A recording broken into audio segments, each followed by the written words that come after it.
chief speechwriter for President George W. Bush, and Andy McCarthy, former federal prosecutor. Both are Fox News contributors. Good to have both of you with us tonight. Andy, let me start with you. You know, your comments go to what Benjamin Hall reported at the tail end of his report, which is that we don't really know the inner dynamics of what's going on in Saudi Arabia. There's a battle for power that is clearly the underpinning of what we're seeing here, and the question of whether or not MBS is the person to lead them into the future. Yeah, well, there's a struggle within Saudi Arabia, and there's also a struggle within the region, and the struggle pits the Turks against the Saudis. You know, a lot of people think the Sunni Shiite divide, Martha, is like the Rosetta Stone for figuring this region out. It's actually a lot more complicated than that. But what you're dealing with is Sharia supremacist governments. You're dealing with Khashoggi, who is regarded by some as a dissident, but by others as a Muslim Brotherhood, if not operative, at least sympathizer. So this is very complicated, and I think, you know, I don't know that I'd be going about this the same way President Trump is, but what he's clearly, I think, trying to do is try to minimize the necessity of the United States having to take action here and get more further involved than we need to. Mark, what do you think?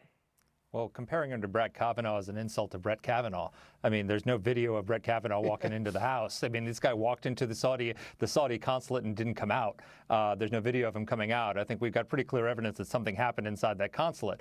But, you know, a lot of people... Not to mention the fact that the Saudi government doesn't necessarily deal in guilty until proven innocent legal measures in general terms. That's exactly right. But look, people have been willing to turn a blind eye to MBS's repressive behavior because he's been reforming the kingdom. But right now, he looks less like a reformer and more like a Saudi Vladimir Putin, who's assassinating his critics on foreign soil. At least Putin isn't stupid enough to have it done inside the Russian consulate.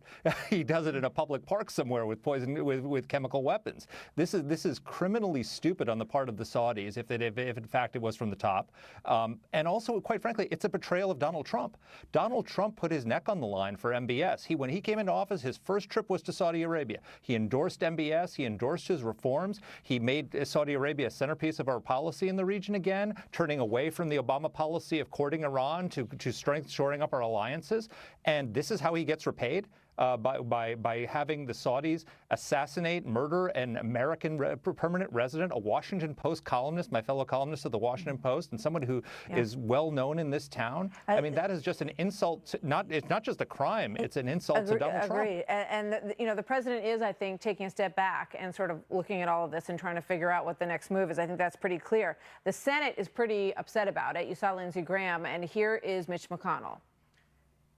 We need to find out first what happened before deciding what kind of response is appropriate. But you do think there will be some type of response if these allegations are true? I can't imagine there won't be, but I think we need to find out what happened. So talk potentially of the Magnitsky Act, Andy, being put in place against the Saudi leadership.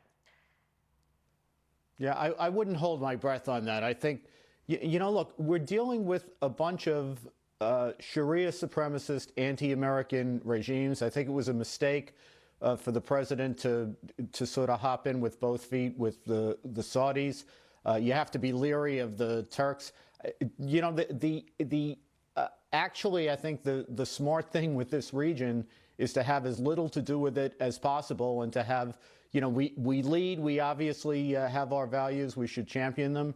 But as far as dealing with them is concerned, I think we have to remember that they're anti-American regimes and have as little to do with them as possible. I got to go, but I want to give Mark 10 seconds to close out here.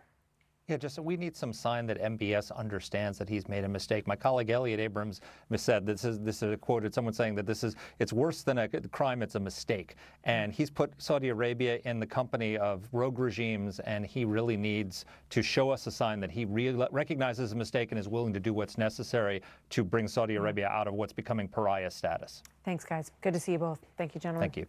So tonight, Ward of